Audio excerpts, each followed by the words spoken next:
싸가지 없어지면 어떻게 하냐. 자, 이런 생각들을 고민하시는데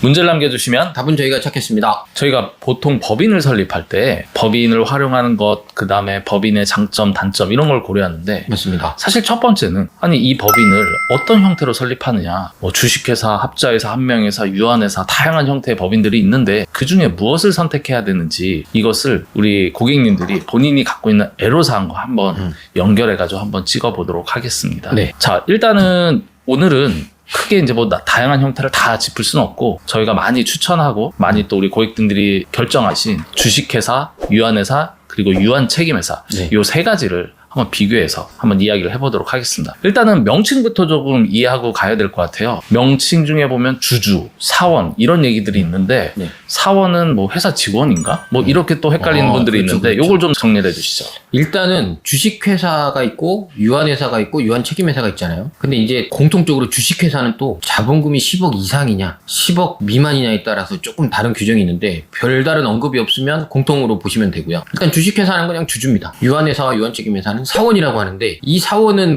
회사원의 그 사원이 아니고 그냥 회사를 구성하고 있는 주주와 똑같은 개념의 사원이라고 보시면 됩니다. 그렇죠. 그래서 주식이라고 표현을 하지만 주식회사도 당연히 지분이란 게 있고 그렇죠. 유한회사와 유한책임회사도 지분이란 게 있습니다. 똑같이 주식처럼 발행되는 지분이 있다. 맞습니다. 그리고 그걸 보유한 사람이 사원이다. 네. 이렇게 이해하시면 될 것 같고요. 일단은 그 다음에 이제 기본적으로 알고 가야 될 게 뭐 사업을 하다 보면 네. 투자금을 많이 모아야 되잖아요. 그렇죠. 그러면 이제 회사들은 보통 사채를 발행한다든지 주권을 발행해서 자금을 조달을 하는데 네. 이거는 어떻게 달라질까요? 단순합니다. 안 됩니다. 주식회사는 되고 유한회사, 유한책임회사는 안 되는 거예요. 근데 이게 왜냐면 설명드린 것처럼 뭐 상장을 하겠다든가 남의 외부의 돈을 끌어들인다는 거는 주식회사의 형태만 가능하고요. 나머지는 그냥 거의 가족회사의 개념으로 보기 때문에 안 된다고 보시면 됩니다. 그렇죠. 그래서 이 내용을 가지고 내가 바라보는 사업은 멀게는 상장 혹은 M&A 이런 걸 본다 그러면 주식회사로 가는 게 맞을 맞습니다. 것 같고요. 자, 그 다음에 시장에서 한참 유행했고 뭐 요즘도 하고 있지만 자기 주식 취득이라 그래서 네. 이제 법인이 주주의 주식을 취득하는 거죠. 네네네. 그러면서 이제 현금을 지급하고 뭐 이제 이런 어떤 절세 방법이 있는데 네. 이 자기 주식 취득은 뭐고 어디까지 가능한지 그걸 좀 정리해 주시죠. 자기 주식 취득이라는 게 원래 엄격하게 안 되는 거긴 한데 2010 몇 년에 상법이 개정되면서 그렇죠. 이제 취득할 수 있거든요. 근데 이것도 마찬가지로 주식회사는 가능하고요. 유한회사와 유한책임회사는 안 됩니다. 근데 이제 자기 주식이라는 건 회사가 주식을 사는 거잖아요. 그렇죠. 그리고 그걸 가지고 뭐 다른 사람한테 판다든가 아니면 소각한다든가 이런 개념인데 자기 주식 취득은 크게 고민하지 않으셔도 되는 게 유한회사나 유한책임회사도 감자는 가능해요.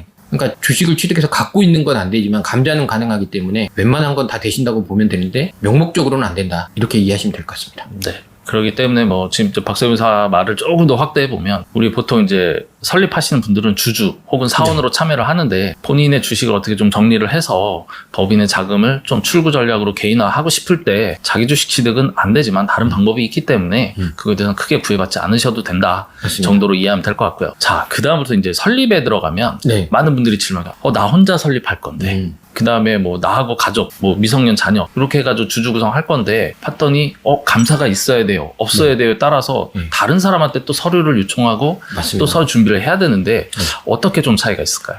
일단 유한회사, 유한책임회사는 필요가 없고요. 감사가 없어도 됩니다. 굉장히 간단하고요. 근데 주식회사는 이제 좀 달라지는데 자본금이 10억 이상이다. 그러면 한 명 이상 무조건 있어야 됩니다. 근데 자본금이 10억 미만이다. 그럼 없어도 됩니다. 근데 없어도 되는데 그 조건이 주식을 갖고 있지 않은 이사가 있을 때, 이때는 가능한 겁니다. 그렇죠. 그래서 보통 이제 소규모 법인을 설립할 때 주식회사로 나 혼자 주주도 되고 나 혼자 대표자가 된다고 하면 주주가 아닌 다른 임원이 한 명이 필요하기 때문에 감사든 아니면 다른 임원이 됐던 누군가 한 명이 더 필요한 상황이 된다 정도로 이해하시면 될 것 같아요. 그 다음에 많이 예전에 설립하신 분들 보면은 저희가 상담하다 보면 뭐 임원도 많고 그 다음에 주주도 막 되게 몇 프로로 쪼개져 있고 그래서 왜 그렇게 하셨어요? 보면은 옛날에는 이사가 몇 명 이상 있어야 된다 이런 질문들을 하시는데 지금 많이 조금 완화가 됐고 그 네. 규정 한번 좀 정리를 해주시죠. 일단은 이것도 마찬가지예요. 10억 이상인 경우에는 이사가 3명 이상 무조건 있어야 됩니다. 주식회사인 경우. 네. 그러면 이사회가 성립되는 거예요. 그래서 이사회를 무조건 해야 되는 거고 10억 원이 미만이다. 그러면 이사가 2명 이하도 가능합니다. 그러면 이사회 성립은 안 되는 거예요. 그러니까 이사회가 없이 그냥 주주총회로만 가는 겁니다. 근데 이제 유한회사, 유한책임회사는 사실 이사회라는 게 없어요. 그냥 업무집행권자라는 대표 한 명만 있으면 됩니다. 그렇기 때문에 이런 거 보면은 저희가 보통 유한회사, 뭐 유한책임회사 쪽이 주식회사보다 설립이 간단하다라는 그렇죠. 얘기가 뭐 이사의 수에 대한 제한 부분도 있고 감사에 대한 부분도 있고 하다 보니까 이제 제안을 드렸던 거고요. 네, 뭐 지금 박세무사 말씀하신 데다가 조금 더 첨언을 하면 또 이사의 임기도 주식회사는 있잖아요. 보통 그렇죠. 3년마다 이제 중임 등기를 하는데 유한회사, 유한책임회사는 이사에 대해서 이제 종신으로 가능하기 때문에 결국에는 뭐 변경 등기를 하지 않아도 되는 또 간편함이 있다 정도로 정리하면 될 것 같고요. 이제는 이제 실무로 좀 들어가서 가족법인을 만약에 설립할 때 승계를 목적으로 하다 보니까 자녀들의 지분을 뭐 대부분 그렇죠. 많이 하죠. 8, 90%를 채우거나 100%를 자녀 쪽으로 하는데 꼭 이런 질문 하세요. 야, 그런데 이렇게 다 주식 지분 넣고 자식이 나중에 나 몰라라 하면 네. 이 법인에 있는 돈, 이거 내가 만들어준 돈 같은데, 이거 내가 어떻게 정리도 못하고, 싸가지 없어지면 어떻게 하냐. 자, 이런 생각들을 고민하시는데, 결국에는 이제 법인의 의결은 주식 수에 따라서 정해진다고 하는데, 네. 요거가 조금 주식회사, 유한회사 다르다. 정리해 주시죠. 그래서 주식회사는 굉장히 좀 엄격하잖아요. 외부에 돈이 들어오기도 하고, 그리고 정말 회사의 개념이기 그렇죠. 때문에 의결권이 주식당 한 개예요. 근데 단지 이제 벤처 같은 경우에는 약간 더 완화되는 게 있긴 한데, 일단 그거는 논의로 하고. 결국 주식 많은 사람이 왕이다. 그렇습니다. 예. 주식 많은 사람이 왕이죠. 드라마 같은 데 보면 딱 나오지 않습니까? 그렇죠. 근데 이제 유한회사하고 유한책임회사는 약간 다릅니다. 회사 형태긴 한데, 유한회사까지는 일단 사원 좌수라고 하거든요. 네. 주식수가 아니라. 한 좌당 하나의 의결권이 있긴 했습니다. 근데 이게 정관으로 이제 제한도 가능하기는 해요. 약간 정관에 대한 규정이 그 주식회사와 다르게 정관이 굉장히 크게 영향을 미치거든요. 그렇죠. 그리고 또 하나는 유한책임회사는 이제 또 완전 다른데, 이게 마치 그 조합의 개념처럼 사원 한 명당 한 개예요. 그럼 주식이 많은 게 중요한 게 아니라 사원 수가 중요한 게 유한책임회사입니다. 그래서 의결권이 완전 다른 거죠. 그렇죠. 그래서 앞에 혹시 자식의 변심 이런 게 걱정이 되시는 분들은 이제 유한회사를 통해서 혹은 네. 유한책임회사를 통해서 정관 변경이라든지 아니면 사원 1인의 한 개 의결권을 갖는 형태로 네. 가시면 이 부분은 좀 해결할 수 있을 것 같아요. 근데 여기서 하고 싶은 말은 사실 그건 답이 없는 것 같아요.